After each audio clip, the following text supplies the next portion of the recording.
Oi, turma, boa noite. Estamos chegando para mais uma live Papo Contilé, o programa que foi sucesso do rádio, agora em lives, através do Instagram, @AntônioTilemon. E você também tem a opção de, no dia seguinte, você já começar a assistir a entrevista desta noite no nosso canal do YouTube, o canal Papo Contilé. Passe lá, se inscreva no canal Papo Contilé, né? E você terá as quase 70 lives que estamos fazendo desde o dia 5 de maio, que foi a primeira. Curta lá o nosso canal e participe. E se você não pode assistir através de vídeo, né, através de imagens, melhor dizendo, você pode entrar também no nosso podcast, no Spotify, que nós temos lá o podcast com o áudio da entrevista, que é colocada também nesse canal de comunicação. O bate-papo, o programa Papo Contilé é um bate-papo descontraído, sempre focalizando pessoas, personalidades do esporte, da música, do entretenimento. Como eu já disse lá na Rádio Metrópole, era apenas futebol, mas aqui a gente está falando de tudo. Virou assunto, passa a ser pautado, né? Aqui pelo Papo Contilé. Muito bem. Hoje o meu convidado é o Dr. Breno Novelli, que já me deu o prazer de participar do programa Papo Contilé na Rádio Metrópole, né? Acho que por umas 2 vezes, se não me engano. Ele esteve comigo lá e tratamos de alguns assuntos inerentes à Lei Pelé na época. Só que a Lei Pelé hoje realmente virou algo assim. Eu até estava assistindo uma live de um advogado que ele disse que virou um Frankenstein, que é tanta emenda para lá, tanta emenda para cá, da originalidade já não tem mais quase nada, né? Porque toda hora alguma coisa é alterada, né? E agora a gente fica assim na expectativa do que é que vem por aí com essas medidas provisórias, essas MPs que o governo federal tem baixado, né, da pandemia para cá. E por isso eu convidei o nosso querido Breno Novelli, que a gente sabe da sua competência, para trocar ideias aqui sobre esses assuntos. Muito mais, vai valer a pena, muito mais pela participação dele, né, porque ele é um especialista e acompanha todo esse movimento. Eu já tentei uma vez, como rábula, há uns anos atrás, né, dar uma de advogado. Então, fiz uns 40 processos no Tribunal de Justiça Desportiva da Federação Pernambucana de Futebol, me dei bem em mais de 90% deles. O pessoal queria que eu fosse advogado. Meu querido amigo, doutor Márcio Roberto de Araújo Quadros, procurador da República, doutor Silvio Quadros Mercedes, figuras maravilhosas que eu conheci lá na Justiça Desportiva. Rapaz, você tem que fazer direito, rapaz, você precisa fazer direito. Eles sempre me colocavam para fazer defesas como defensor rotativo, né? Um termo que tem no Código Brasileiro hoje, CBJD, na época era CBDF. Porque na justiça esportiva você só precisa ter conhecimento da matéria e ser maior de 18 anos de idade para atuar como defensor, não precisa ser advogado formado. Então eu ensaiei um pouco, mas depois não dei sequência, não me interessei por estudar, já não tinha mais saco para ir para banco de faculdade, alguma coisa nesse sentido. E a minha vida sempre foi traçada com futebol há 44 anos, vou completar em dezembro, né? 44 anos dentro da atividade do futebol profissional. Bom, mas Breno, eu queria que você fizesse uma geral assim, do que é que está em tramitação, para depois a gente focar, digamos assim, caso a caso, ou MP a MP, se for o caso, para que fique mais fácil o entendimento das pessoas que nos assistem nesse momento, né? De um modo geral, o que é que tem tramitado com relação ao mundo do futebol, né? Vamos focar no nosso tema do futebol. Boa noite, querido. Um abraço, um prazer mais uma vez tê-lo comigo. Boa noite, Tilé. Boa noite a todos que nos assistem. Eu primeiro quero agradecer pelo convite mais uma vez. Estivemos juntos lá na Rádio Metrópole. A primeira oportunidade nós tratamos sobre o caso, naquela situação de Vitor Ramos, ex-atleta do Vitória, onde ele teve um problema com o contrato e aí existia aquela pendência sobre uma eventual eliminação. E num segundo momento nós tivemos junto com também um grande amigo, Ricardo Maracajá, outro grande amigo, Thiago Ferreira, falando sobre aquele fatídico Bavi, onde houve todo aquele problema que culminou no Vitória ficando com um número insuficiente de jogadores em campo. Para mim, Tilé, é sempre um prazer, uma felicidade grande estar aqui com você, porque junta o meu trabalho com uma paixão, que é o futebol. Eu sou um apaixonado pelo esporte em geral, e mais ainda, óbvio, estamos no Brasil, no país do futebol, pelo futebol. Então isso aí é um grande prazer quando a gente pode juntar o trabalho com sempre uma paixão. Fazendo um pequeno apanhado, Tilé, obviamente que a produção legislativa no nosso país ela é muito grande. Ela é uma produção que vem excessiva, inclusive. Eu, particularmente, sou um crítico da quantidade de leis que nós temos no nosso país. E eu, obviamente, sou advogado e eu não posso lhe dizer nunca, jamais, que eu tenho conhecimento de todas as leis que existem no nosso país, em esfera federal, estadual e municipal. E imagine isso para o cidadão que não é formado em direito. E, infelizmente, nós temos ainda o princípio constitucional de que a pessoa não pode deixar de cumprir uma lei sobre a excusa de não conhecê-la. Me parece um princípio extremamente vazio. Eu vou tentar fazer um panorama Eu acho que é uma frase que diz assim, na própria Constituição, talvez, ou em outro tipo de... A ignorância e a errada compreensão das leis não exime de pena. Né? Exatamente. Que eu acho absurdo, realmente. Como é que uma pessoa que ignora, que não sabe nada, ele é punido por uma coisa que ele não tem nem entendimento, né? Mas, enfim, vamos adiante. É o princípio de que a pessoa não pode deixar de cumprir a lei por não conhecê-la, né? Você não pode ter a excusa de desconhecimento da lei.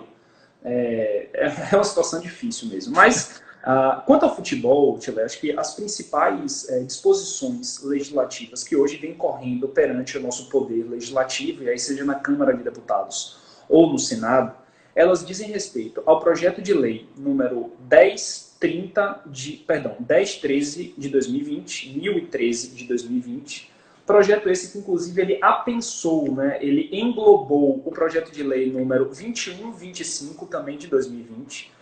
São dois projetos que tratam tanto da questão do Profut, e aí seria uma dilação do pagamento das parcelas oriundas de débitos de tributos federais, quanto também de outras disposições, e aí, como você disse, de alterações na lei Pelé.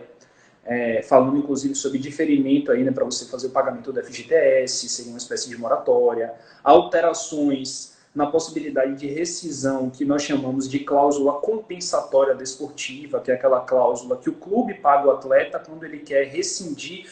A rescisão não é uma palavra nem técnica, mas vamos utilizar aqui para todo mundo poder nos entender. A rescisão do contrato de trabalho por iniciativa direta do clube, e dentre outras. E também nós temos dois projetos que eles podem parecer que são a mesma coisa, mas em verdade não são. E eles vêm sendo muito falados na mídia. Primeiro, nós temos o projeto de lei foi projeto de 2016, número 5082 de 2016, que ele foi o primeiro que tratou sobre, quer dizer, não o primeiro, mas desses dois últimos que têm sido mais tratados, sobre uma reformulação societária, reformulação empresarial dos clubes de futebol. Ele criava a figura da SAF, SAF, que é a Sociedade Anônima de Futebol. E também nós temos um outro projeto, e esse tem sido levado a cabo, né, que foi de relatoria do deputado federal Pedro Paulo, que ele também propõe uma possibilidade de alteração societária dos clubes de futebol, mas ele tem diferenças da SAF, ele vai tratar sobre clube-empresa. Foi algo bastante tratado aí no final do ano passado, de 2019, e ele vai tratar sobre o clube-empresa, alterações na formatação atual, que é de sociedade civil, associação civil sem fins lucrativos, e também das formatações de possibilidade de recuperação judicial, enfim, toda essa forma societária. Eu acho que esse seria, Tilé, um apanhado geral dos principais projetos de lei que correm. Os dois primeiros, como eu disse, eles se relacionam muito com a questão da pandemia, que infelizmente nós ainda vivemos, o impacto econômico que a pandemia gerou, e os dois últimos com a formatação societária dos clubes de futebol. E, obviamente, nós temos que falar também sobre a medida provisória número 984, que ela já está em vigor, então aí tem uma pequena diferença, mas como toda medida provisória, ela precisa ser votada no prazo de 120 dias. Na verdade, 60 mais 60, sob pena dela deixar de produzir efeitos. Ela foi publicada no dia 18 de junho. O que eles chamam de deixar caducar, né? Exatamente, nós chamamos de caducar, caducar significa a perda de efeitos pelo transcurso do tempo. Ou seja, passado o prazo... A Câmara não analisou, o Senado não analisou, ficou tudo por isso mesmo e pronto. Exatamente. Aí perdeu o efeito. Uhum. Até porque a medida provisória ela é um instrumento do Poder Executivo, onde ele ultrapassa a competência do Legislativo. Ou seja, você tem uma situação no país que precisa de grande urgência para ser tratada, e aí o Poder Executivo não pode esperar que o Legislativo crie aquela lei, todo o decurso de tempo, todo o modus operandi, a formatação, o passo a passo que é feito na Câmara de Deputados e no Senado. Então, o Poder Executivo ele tem essa ferramenta para dispor sobre um determinado tema, que vira com força de lei até que ele seja votado. Mas para que essa invasão aí de competência não cause problema entre os poderes, existe essa relação de tempo, que é de 60 dias, renovável por mais 60, e aí nós temos a MP 984, que ela precisa ser votada até agora outubro, sob pena dela perder efeitos. Eu acho que esse seria um panorama geral, Tila. Uhum. Além desse negócio de clube empresa, vamos falar isso desde 98, na lei era a Lei Zico, né? Tanto é que o Vitória foi um dos primeiros a se tornar clube empresa, Vitória S.A. Depois se tirou essa obrigatoriedade. Agora vem esse projeto novo aí, do deputado Pedro Paulo, né? Que recria, digamos assim, o clube empresa. Num determinado momento, ele quer obrigar que todos se tornem clube empresa. Depois parece que ele cedeu um pouco. Por que, na sua visão, Breno, clube empresa não vinga no Brasil? Qual é o problema? Então, Tilé, eu acho que o principal problema chama-se tributação. Aliás, eu vou lhe dizer que eu sou partidário da ideia que o principal problema no nosso país, de forma geral, quando, obviamente, nós estamos tratando aí da área jurídica, é a tributação. Eu atuo muito na área trabalhista e as pessoas costumam dizer o Brasil tem um custo trabalhista muito elevado. É verdade sim. Mas o Brasil tem um custo tributário direto e indireto muito alto. A gente paga muito imposto e a gente tem muita dificuldade para pagar imposto. O nosso sistema tributário ele é muito complicado, ele é muito complexo, ele demanda muito tempo, ele demanda muita avaliação.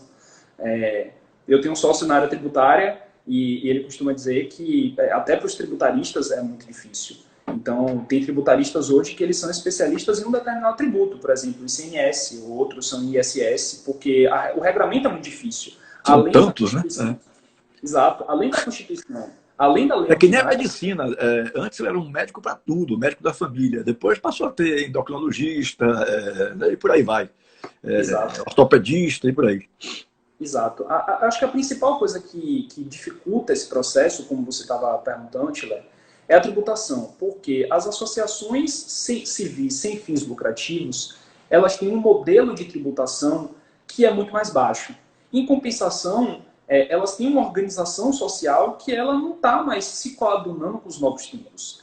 Inclusive, quando a gente está falando aqui de necessidade de patrocínio, necessidade de novos players no mercado, não é fácil hoje. Por exemplo, vamos dizer que uma empresa ela quer investir no futebol. Ela quer gerar renda e ela quer criar renda com o futebol. No modelo associativo, isso hoje não é mais possível, ou pelo menos é muito difícil, porque o investidor ele não pode mais ter participação nos direitos econômicos de atletas profissionais. Então, ele não consegue por esse método. E com a associação sem fins lucrativos, você não tem uma figura do dono. Então, é muito difícil para isso. Então, a questão tributária, ela travanca o processo porque a tributação da sociedade civil sem fins lucrativos ela é muito menor do que qualquer outro tipo societário, se a gente for pensar em uma sociedade limitada ou uma sociedade anônima, de capital aberto ou fechado. Então, eu acho que esse é o principal problema. Inclusive, Tila, já até me adiantando, essa é uma das principais críticas que são feitas, né? Das principais críticas que é feita ao projeto do deputado Pedro Paulo. Até porque, assim, com todo o respeito que eu possa ter, não é lógico para mim. A relação que se faz, Tila, é o seguinte: na associação civil você paga menos tributo. Na limitada ou na SA, você paga mais tributo. Então, o que a gente vai fazer? Vamos aumentar os tributos da associação civil. Não faz sentido isso, gente. A gente deveria diminuir a tributação de outros tipos societários. Então, assim, essa é uma das principais críticas. É claro que tem outras, a gente pode discorrer aí se você quiser. Mas você me perguntou qual é a maior dificuldade. Eu acredito que a maior dificuldade é a tributária. A tributária é a maior dificuldade para que seja feito esse processo de reversão que eu acho tão necessário para elevar o futebol para um outro patamar. Uhum. Estão prometendo aí uma reforma tributária, de se discutir isso no Congresso Nacional. Você acredita que, havendo digamos assim, uma reformulação, né, um novo código tributário, possam aparecer investidores estrangeiros, no sentido de que eles queiram comprar clubes do futebol brasileiro? O dinheiro deles é muito mais valorizado do que o nosso, né? Tila, eu acho que é um caminho que pode facilitar, mas a reforma trabalhista, assim, não é, obviamente, a área tributária não é a minha especialidade, é do meu sócio, mas claro que a gente lê um pouco e entende que ela precisa ter dois troncos de atuação. Primeiro, a reforma tributária, ela precisa simplificar o modo de recolhimento de tributo, ela precisa simplificar o emaranhado de leis que tem entre cada tributo, E também ela precisa baixar a carga tributária. Pelo que se tem comentado até agora, a proposta que tem sido trazida pelo governo federal, ela não abaixa a tributação. Então, assim, a gente pode caminhar para melhorar em um lado, de fato, diminuindo a quantidade de impostos e criando um só, uma espécie de IVA que nós temos em outros países, um imposto único que reúna alguns dos impostos que são cobrados hoje em dia. Isso é um caminho, mas a gente precisa também abaixar a carga tributária. Mas, por outro lado, para que haja um investimento direto nos clubes de futebol, o que eu acho que é necessário é, primeiro, um ambiente de negócio mais livre, um ambiente de negócio claro, que dê segurança jurídica, e aí eu acho que para isso é necessária esse novo pensar, esse novo olhar sobre a forma societária, a forma de constituição. Porque, como eu disse antes, vamos dizer que eu, Breno, ganho na Mega Sena e vou investir no clube de futebol aqui da Bahia. Eu vi, inclusive, a sua live esses dias sobre o Ipiranga, fiquei bastante curioso com o projeto deles, estou aguardando que saia. Eu sou, como eu disse, eu acompanho muito futebol. Então, a pessoa quer investir. Ele quer ser dono, e a palavra dono remete a quem é, de fato, proprietário de um clube de futebol. Ele precisa ter aquilo ali uma outra formatação que não de associação civil. E aí, se não for associação civil, vai ser uma figura limitada ou SA que tem uma tributação que praticamente inviabiliza o projeto. Então, o Red Bull, por exemplo, teve grandes problemas com isso. Agora, a gente está tratando de uma empresa que é a nível mundial, que mais investe no esporte no mundo inteiro. Então, para eles, o problema é um pouco menos complicado. Mas, enfim, eu acho que o principal problema, como eu disse, é dar segurança jurídica na formatação empresarial. E sim, a reforma tributária, ela, se caminhar, ela pode ajudar, mas ela precisa simplificar a forma de recolher tributo e também diminuir a tributação. Eu me recordo bem, viu, Breno? 1998, o Bahia foi adquirido pelo Banco Opportunity, mas o maior entrave, e olha que coisa engraçada, o maior entrave é que os investidores do Banco Opportunity tinham problemas na direção do clube, porque Maracajá se metia em tudo, não deixava os caras atuarem praticamente. Porra, é impossível o cara querer botar, o cara quer botar dinheiro e deixar que outros mandem, pô. Não existe um negócio desse, né? E Maracajá travava nesse sentido. Primeiro ficou eufórico, feliz, satisfeito com os milhões que entraram, que o Bahia zerou tudo que devia. Mas na hora que os caras queriam mandar, meu irmão, quem queria mandar era ele, quem mandava era ele. Então o negócio não deu certo, não podia dar mesmo. Como é que é uma coisa dessa? Eu vou botar o dinheiro, que você falou, se ganhar na Mega Sena, eu também tenho esse mesmo sonho. Viu? Se ganhar na Mega Sena, eu apostaria no Ipiranga. Né? É um clube leve, sem muitas críticas, um clube, né, tem uma imagem muito bacana. O clube de Irmã Dulce, de Jorge Amado, do recém-falecido professor Jorge Portugal, exatamente. Então é um nome leve, um nome bom para se investir. Né? Mas acontece que se os caras não entregarem realmente, ninguém vai querer investir com esse tipo de formato de clube de futebol aqui do Brasil. Pô. Não existe, né? Não existe. É incrível. Você, num determinado momento aí, disse que teria outras observações a fazer sobre essa do deputado Pedro Paulo. Fique à vontade aí, porque tem algumas coisas que talvez eu não saiba nem questionar ainda. Né? E você disse que teria algumas colocações a serem feitas. Fique à vontade, por favor, Breno. Claro, claro. O projeto do deputado Pedro Paulo, ele traz, como eu disse, a possibilidade, não seria no primeiro momento, quer dizer, no primeiro momento do projeto era obrigatório, mas isso já mudou um pouco na Câmara dos Deputados, de conversão, isso seria facultativo, dos clubes de futebol em sociedades anônimas ou sociedades limitadas. Ele criaria também, e aí essa é uma crítica que vem sendo feita principalmente pelos autores do primeiro projeto, que eu falei, que era da Sociedade Anônima de Futebol Simples, que é uma espécie, eu vou usar grosso modo, de um novo Profut. Seria um novo diferimento de toda a carga tributária inadimplida, de todos os débitos tributários. Ou seja, a gente já teve o Profut há 5 anos atrás. O Profut aí, hoje, 5 anos depois, ele ainda tem algo em torno de 740, 750 milhões de reais ainda não pagos. A gente tem aí, salvo engano, são 9 clubes do futebol brasileiro que estão em dia, são de 36, então a gente está falando aí de poucos clubes. Então, mas assim, se criaria uma nova forma de diferimento dos tributos que não foram pagos, apesar da existência do Profut.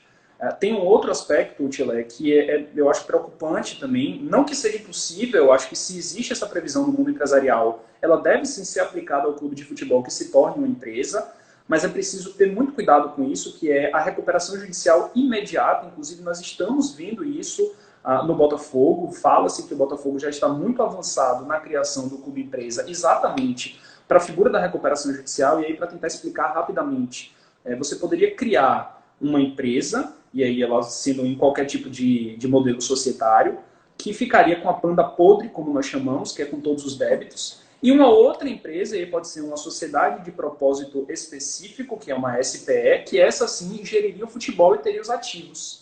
E aí você joga todos os débitos para uma recuperação que, basicamente, para quem está nos assistindo, Tilé, é um processo onde o credor, ou perdão, o devedor, ele diz aos credores, olha, eu só tenho condição de pagar dessa forma.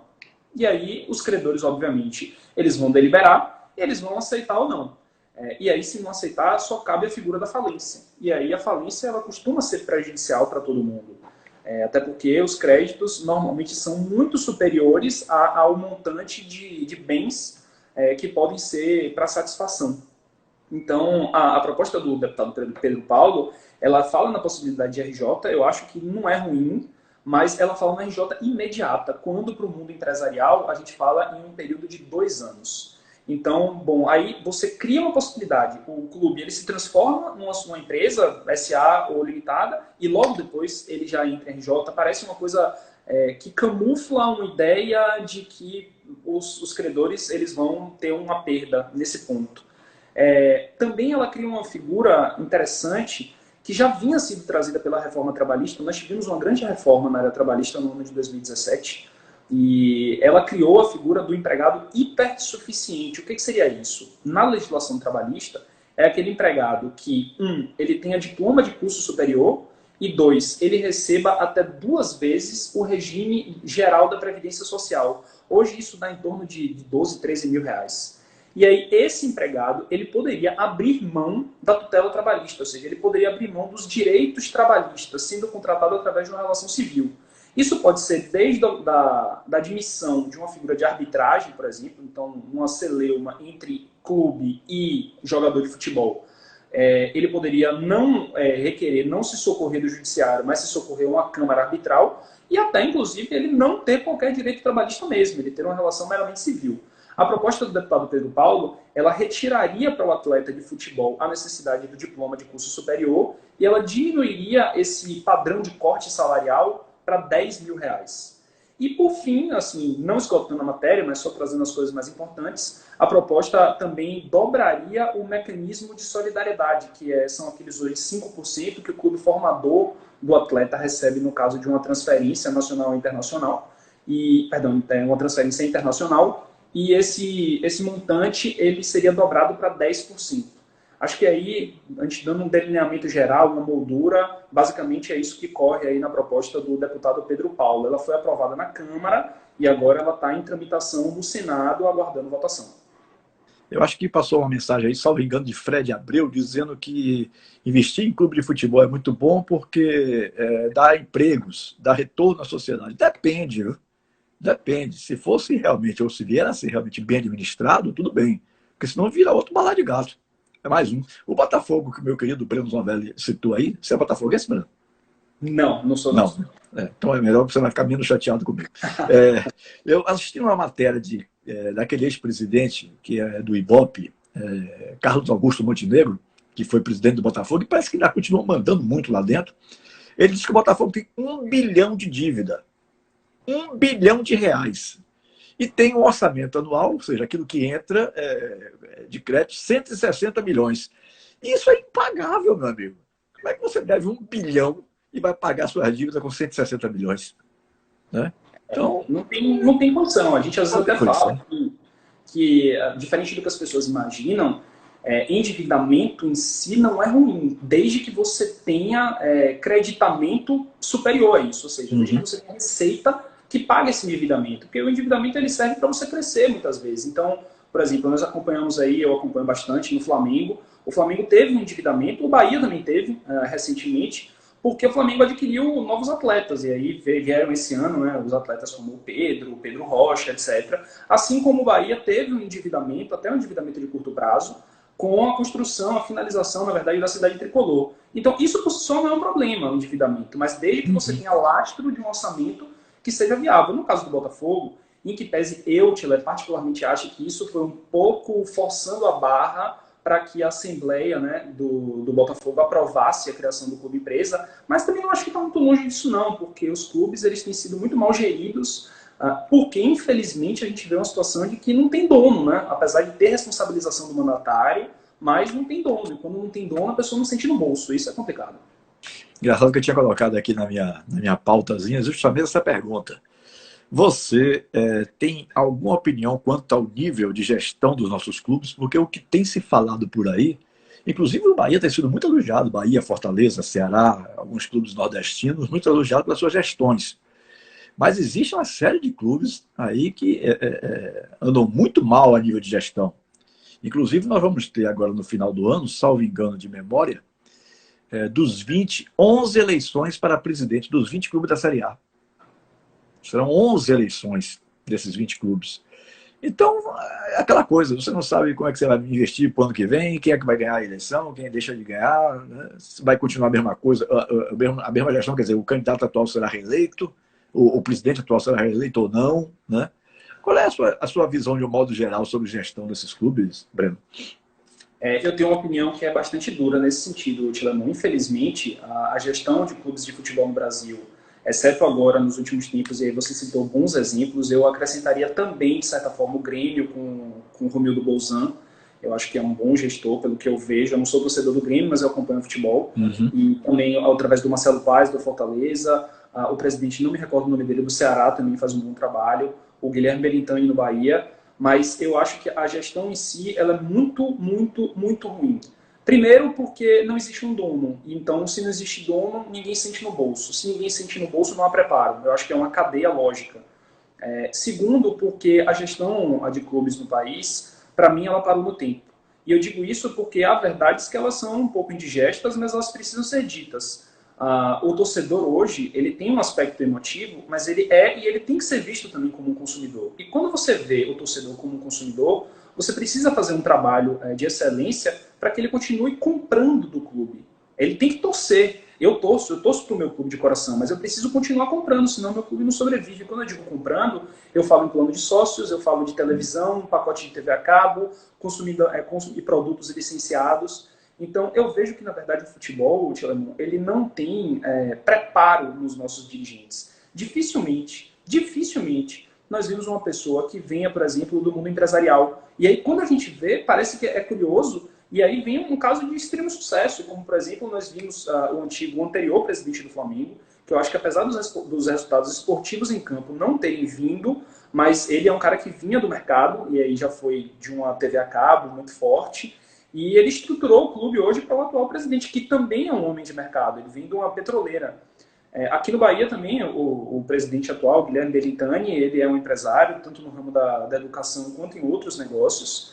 E nós estamos vendo os resultados aí, que administrativamente eles são bons. É claro que a gente pode discutir o campo, porque eu acho que o campo ele tem uma receita meio complicada, mas administrativamente sim. Então eu não acho que é um preparo. Parece que os cursos hoje de gestão esportiva eles estão começando a surgir agora, em 2020. Até esses próprios cursos que são feitos, eles não abordam tanto. A CBF ela tem cursos técnicos, ela tem cursos para auxiliares, mas os cursos de gestão mesmo, eles ainda são deficientes. Inclusive porque a gente não vê, dentro dos nossos cursos superiores, talvez seja necessário isso, um curso superior visado, focado em gestão esportiva, gestão de agremiações esportivas. Eu, particularmente, acho que esse cenário tende a mudar quando nós tivermos o incremento, na verdade, das novas formas societárias, mas, assim, eu acho que o nível de gestão, dentro de um grosso modo, é muito ruim. E ele também, para finalizar, ele é ruim porque nós não temos aí um apenamento claro para os desmandos dos dirigentes. Tem responsabilidade pessoal, em caso de atos com dolo, tem.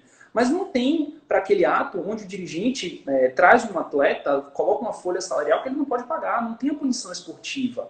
E a punição esportiva ela vem da FIFA, como por exemplo o Cruzeiro agora está começando a Série B, que começou aí no final de semana, com menos 6 pontos. Mas precisa ter também para os salários. Você tem aí times com 3 meses de salário e dirigente dizendo que é isso mesmo, e contratando.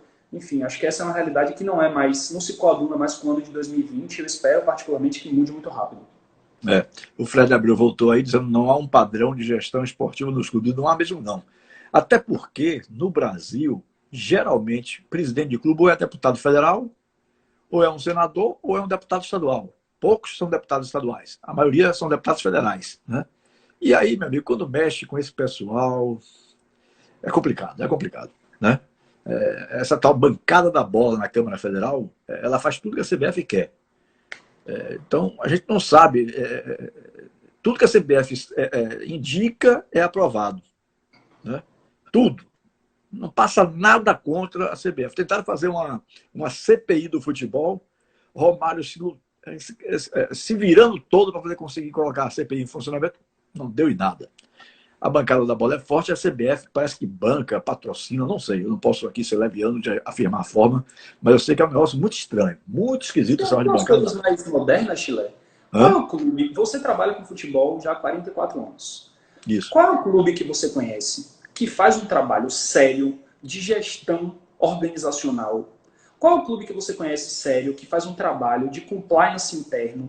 Quando eu estou falando isso, parecem nomes meio complicados para quem está nos assistindo, mas assim, uma gestão de estruturação organizacional é você fazer um organograma, um fluxo de quais são as funções, a que lugar elas se ligam e qual é a atribuição de cada função. Aonde que a gente tem? Qual o clube que faz isso? Pouquíssimos. E a gente diz lá, por exemplo, hoje o Flamengo ganha tudo porque o Flamengo tem 40 milhões de torcedores. Também, mas o Flamengo ganha tudo porque ele fez um trabalho muito forte com a Big Four na área empresarial. E a Big Four fez esse trabalho dentro com eles, de estruturação interna, de dizer qual é a competência de cada pessoa, o que faz, quem se subordina a quem. Fez um trabalho muito interessante e que é visado, focado no mundo empresarial. As empresas fazem isso, desde as pequenas até as grandes empresas. Então, essa é uma das coisas que dificulta para o futebol. E aí, infelizmente, quem tenta trabalhar um pouco isso, infelizmente, pelas pessoas que têm uma visão um pouco mais anacrônica, é crucificado, dizendo que planilha, muito avançado,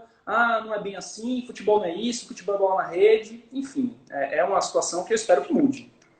Eles começam até a tentar colocar em prática, mas quando os resultados, quando a bola não entra, que aqui no Brasil tem essa frase que eu acho interessante, quando a bola não entra, meu amigo, não adianta. Pode estar tudo errado administrativamente, mas se a bola estiver entrando, está tudo certo. Você citou aí o ex-presidente do Flamengo, acho que você estava falando de Edmundo Santos Silva, né? É isso, é um baiano até. Eu acho que... Não, eu tô errado. Não, é um outro. Ele foi da Sky, ele é careca, eu esqueci o nome dele agora. Isso. Eu fui convidado para participar de um jantar em homenagem a ele, quando o Flamengo veio jogar aqui em Salvador contra o Vitória. O presidente do Vitória na época era Ricardo Davi, que gentilmente me convidou para participar desse jantar. Ele ofereceu um jantar com 20 convidados, em homenagem a Eduardo Bandeira de Mello. Eduardo Bandeira de Mello. Tentando precisar aqui. Né? Então ele fez essa homenagem e ele lá disse que o Flamengo já tinha 500 milhões de patrocínio e que não tinha mais condições de pegar patrocinador algum, que estava, os patrocinadores estavam em fila. Quando um queria sair, ele aí comunicava ao primeiro da fila. Você veja, e ele reconheceu que realmente no futebol não deu certo. Mas ele preparou, ele pavimentou todo esse terreno aí para o atual presidente decolar. Né? O atual presidente decolou por causa do Eduardo Bandeira de Mello, que a torcida não gosta tanto porque não ganhou em campo. O Flamengo não foi um time vencedor na gestão dele. Aí entra o Rodrigo, começa a ganhar tudo. Aí, meu amigo, a bola está entrando, está tudo lindo e maravilhoso, né? Cadê que o Flamengo pagou até hoje para aquelas 10 mortes no Ninho do Urubu? Até hoje o Flamengo parece que pagou só 2, 3 famílias das 10 que tiveram vítimas, né?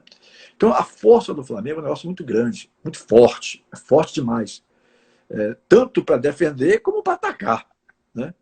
Então, para se defender, se é um clube pequeno, coitado com aquelas 10 mortes, coitado. Esse clube está com portas fechadas hoje. Não tem a menor dúvida disso, né? Mas é assim que se toca a música, se dança de acordo com a música, né? Como se diz.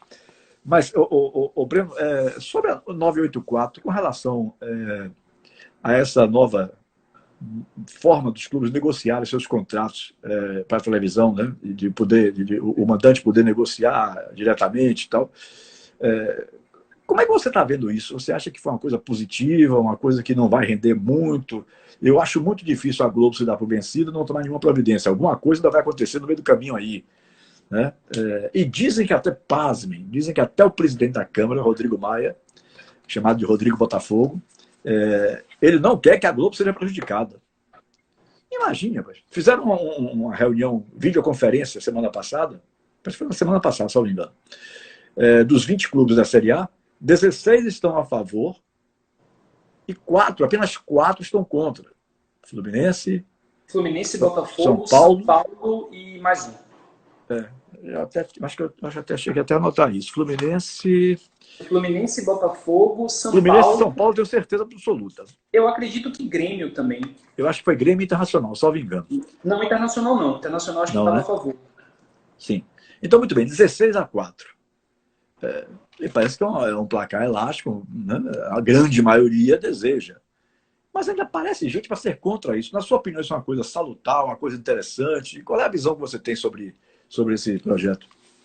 Olha, a medida provisória, né? Isso. Eu vou tentar fazer um apanhado geral, não, e aí depois eu vou te dizer, obviamente, a minha opinião pessoal. Primeiro, que a medida provisória ela foi criada e a gente pode discutir, eu acho que é muito válida a discussão sobre a ausência de um caractere formal, que é a de urgência. De fato, eu não vejo no país, na situação que nós vivemos hoje, uma situação de pandemia, uma urgência de tratar o assunto do televisionamento dos clubes de futebol, das partidas, como algo urgente que mereça atenção para a medida provisória. Eu também reconheço, Tile, que é óbvio que a medida provisória ela foi articulada no primeiro momento para favorecer os interesses de um determinado clube carioca que não tinha contrato com a Globo para a transmissão do campeonato carioca. Mas também, Tile, eu preciso dizer que todas as leis que são criadas no país, elas em algum momento vão buscar atender aos interesses de uma determinada parcela da população. E é para isso que a gente vota. E aí, desde os votos, por exemplo, no Legislativo Municipal, quando nós votamos, por exemplo, no vereador, que ele tem uma atuação mais forte no bairro que nós moramos. A gente espera que ele pense um pouco mais, ele trabalhe um pouco mais para o bairro que a gente mora. Ou ele tem uma plataforma política que nos interessa de ser mais liberal, mais intervencionista. Então, assim, eu acredito que existiu isso, é um fato, mas eu não acho que é por isso que a medida provisória deve ser rechaçada ou deve ser pensada de forma negativa. Bom, a exposição de motivos foi algo bastante interessante. A exposição de motivos, Tile, toda a lei, toda a medida provisória, ela precisa expor dentro do seu contexto por que ela está sendo criada, por que ela está passando a existir no mundo jurídico. E duas coisas que foram colocadas, e aí eu peço até para colocar as aspas aqui, é que entenderam que o futebol foi, abre aspas, severamente impactado pela interrupção imposta pela crise sanitária do coronavírus e que seria também, entre aspas, um remédio urgente para atender os interesses dos clubes, democratizar o acesso ao evento e auxiliar na saúde mental dos cidadãos.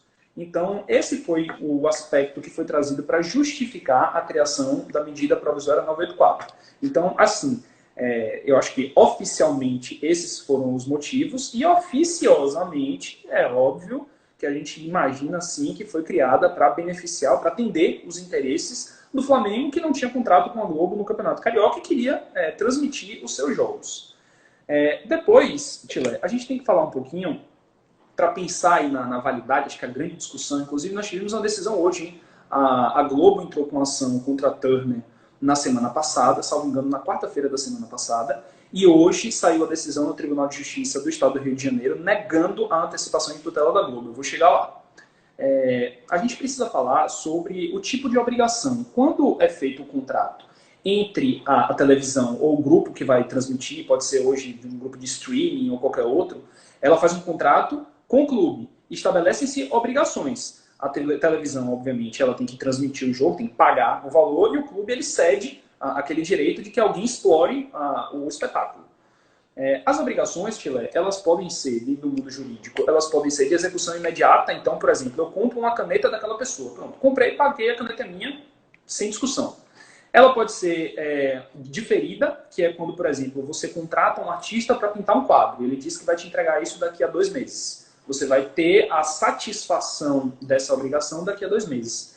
E nós temos a de trato sucessivo, que é aquelas que se renovam periodicamente, mês a mês, ano a ano, semestre a semestre. A obrigação que é criada do contrato de televisionamento, obviamente, ela é de cunho de trato sucessivo, porque ela se realiza ano a ano. O contrato, inclusive, com a televisão, com a Globo, dos clubes, ele tem vencimento em 2024, e os contratos com a Turner parece que também eram em 2024, e houve um acerto agora, recentemente, dos 8 clubes, para que isso fosse antecipado para 2022. Então, eles são de trato sucessivo. Esse ano, agora 2020, no próximo ano eles se renovam, é um trato, né, que vai acontecendo ano a ano, 2021, 2022 e até 2024 nos casos da Globo. E aí a gente vai pensar num ato jurídico perfeito, que essa, Tilé, é a argumentação que tem sido trazida pela Globo. Por que a Globo ela se insurge? Por que ela diz, não pode transmitir? Por que a medida provisória não teria aplicabilidade imediata?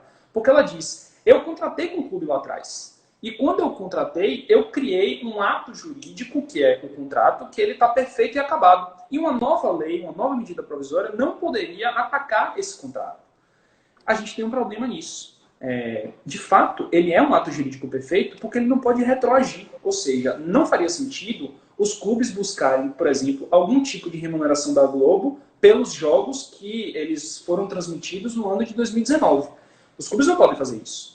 Mas, particularmente, eu entendo diferentemente da tese que é trazida pela TV Globo, que no momento de vigência da medida provisória para frente, os clubes adquirem o direito de televisionar aquele espetáculo. Então, o ato jurídico perfeito, ele também não pode atacar as prestações sucessivas para o futuro. E aí, quando eu digo futuro, eu estou falando da edição da medida provisória para frente. Então, e aí a gente vem para situações que foram muito tratadas no mundo jurídico, que o contrato ele daria direitos à TV Globo. A gente tem que diferenciar aí, Tilly.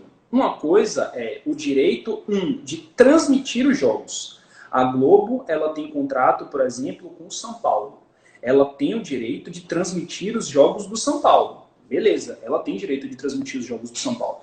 A Globo também ela tem o direito de não transmitir o jogo do São Paulo. Ou seja, ela tem contrato com o São Paulo e ela tem contrato com o Corinthians. Ela escolhe naquele momento transmitir o jogo do Corinthians e não transmitir o jogo do São Paulo. Ela tem direito de fazer isso, porque o produto é dela.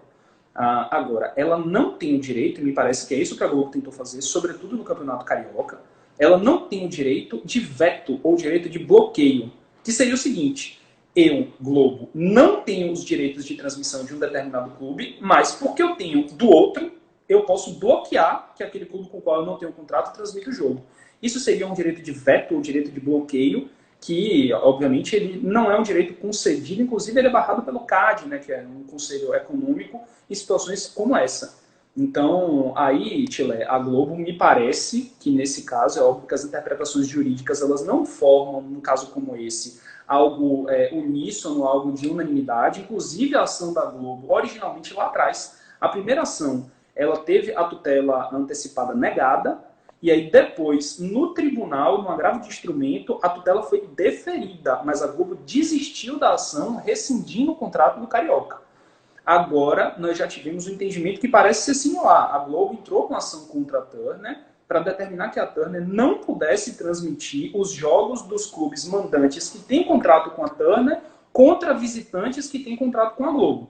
Então, no primeiro momento, saiu a decisão hoje, a juíza de piso entendeu que a Globo não teria esse direito, que a medida provisória, se não for discutida a sua regularidade formal, aquilo que eu disse lá atrás, que não atende aos critérios de urgência, mas que se ela não for atacada nesse sentido, ela tem aplicabilidade imediata, ela tem força de lei imediata, e que o ato jurídico perfeito ele não prejudica os atos sucessivos para frente.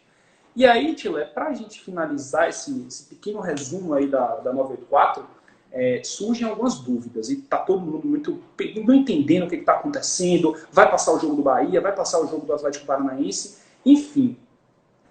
Lembrando que a medida provisória, quando a gente fala, Tilé, a gente está falando em um campeonato brasileiro que tem 380 jogos. Desses 380 jogos, na sistemática anterior, ou seja, quando você precisava ter um acordo com as duas agremiações, com os dois clubes, a Globo tinha, esse dado ele não está atualizado, porque naquele momento a Globo ainda não tinha contrato com o Red Bull Brasil.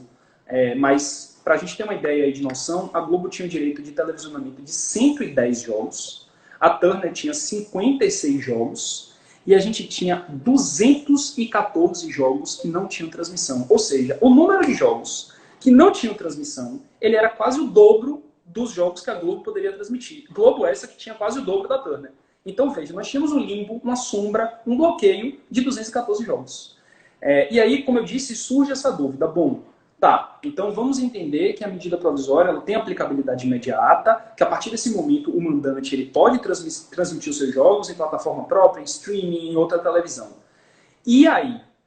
E aí que é o seguinte, aí tem alguns entendimentos. Primeiro, a Globo, ou a Turner, do outro lado, por exemplo, ela teria o direito de fazer uma readequação do contrato e continuar transmitindo jogos. Então, por exemplo, a Globo tinha contrato, como eu falei, com o São Paulo. Dentro do número de jogos, ela ia passar, por exemplo, 6 jogos do São Paulo como mandante. Agora, ela vai ter os 19 jogos como mandante. Então, são mais 13 jogos. E esse produto desses 13 jogos? Há quem entenda que a Globo ela mantém o direito porque ela firmou um contrato de exploração dos jogos do São Paulo, independente de como são, de quantos são. E foi feito na realidade anterior, na realidade onde era necessário ter a anuência dos dois clubes. Há quem entenda que a partir desse momento a Globo teria o direito, uma espécie de direito de preferência para readequar o contrato, aumentar esse valor, por exemplo, ou se o clube também não quiser liberar, enfim, readequar para que ela possa transmitir esses jogos.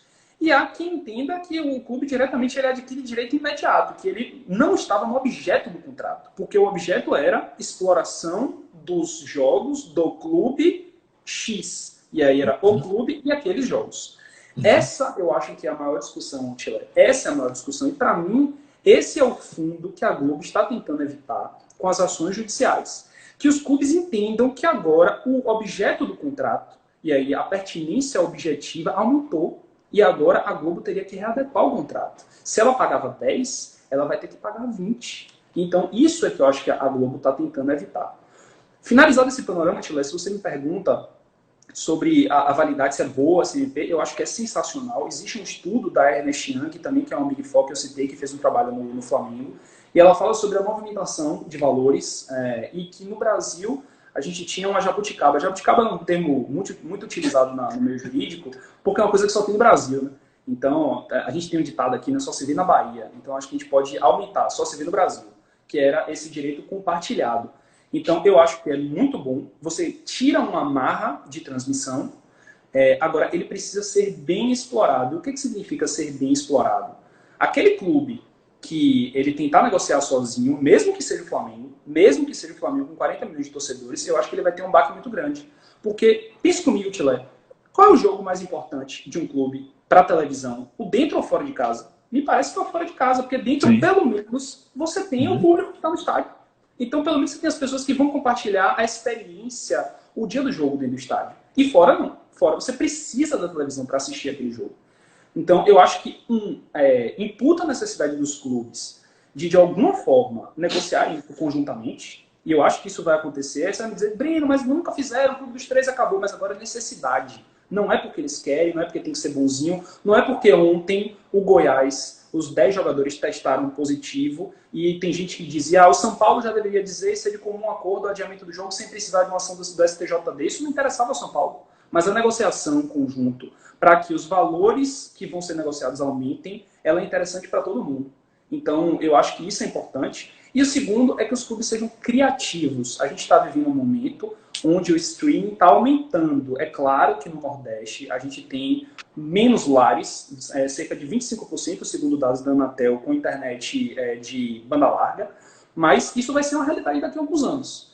Então, é isso. Se os clubes souberem se organizar para comercializar e se eles souberem fazer, buscarem novas alternativas de televisionamento, eu acho que a medida foi fantástica.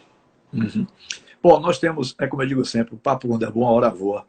Nós temos menos de 10 minutos para o final da nossa live, porque a duração é de 1 hora.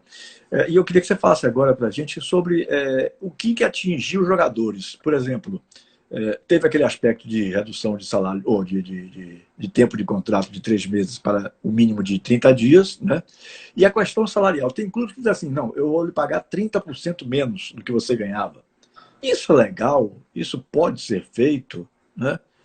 Uma decisão unilateral? Como é que você está encarando essas questões aí? Vamos lá, Chile. Primeiro, tem a aplicação das medidas provisórias de número 927 e 936. São medidas provisórias gerais, ou seja, não foram especificamente para os atletas profissionais de futebol. E elas previam a possibilidade da redução de jornada com redução proporcional da remuneração, e elas previam também a possibilidade de suspensão do contrato de trabalho. Particularmente, tive muito trabalho com elas, porque muitos dos meus clientes precisaram fazer isso. Como eu disse, é genérico, não é só para clubes de futebol. Não pode ser unilateral, há necessidade de concordância de ambas as partes. Eu também acho que foi uma medida provisória para a economia brasileira muito boa, porque existia necessidade de dar um fôlego de caixa. Agora também a gente volta para a questão de gestão. Eu acho que não faz sentido nenhum um clube reduzir 25%, 50% ou 70% da jornada de um determinado empregado, o jogador, para reduzir a remuneração e sair contratando um monte de jogador, aumentando a sua folha salarial. Isso aí não faz sentido. Então, assim, precisa ser um acordo bilateral, ou seja, um acordo das duas partes, precisa ser aceito. Existe uma atuação forte da FENAPAF, que é a Federação dos Atletas Profissionais, mas, assim, é algo que pode ser feito e eu achei salutar.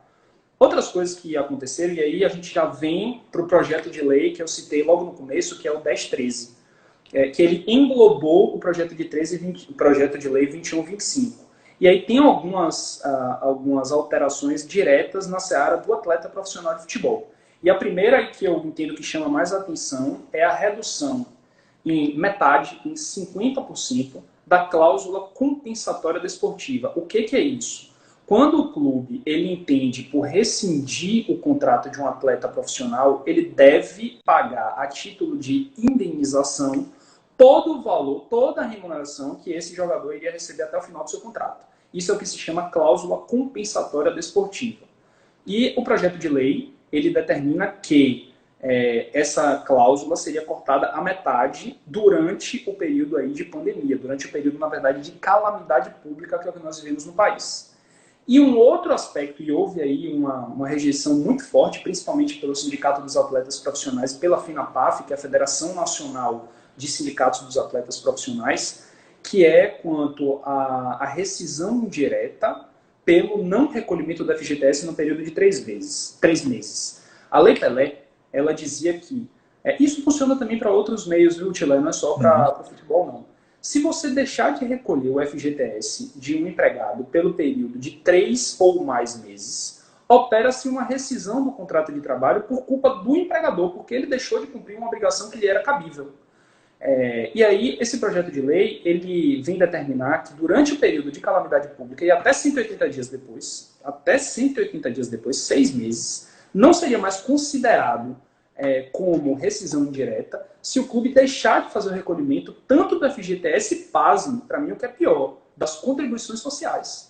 E aí a gente vai pensar, e aí? E se um atleta, e a gente tem que pensar que atletas que ganham mais do que 10 mil reais são 2,5%. A maioria ganha o salário mínimo, ganha 2 salários mínimos. E se esse atleta sofre uma lesão e precisa receber um auxílio do INSS? E aí? E aí ele não estaria englobado.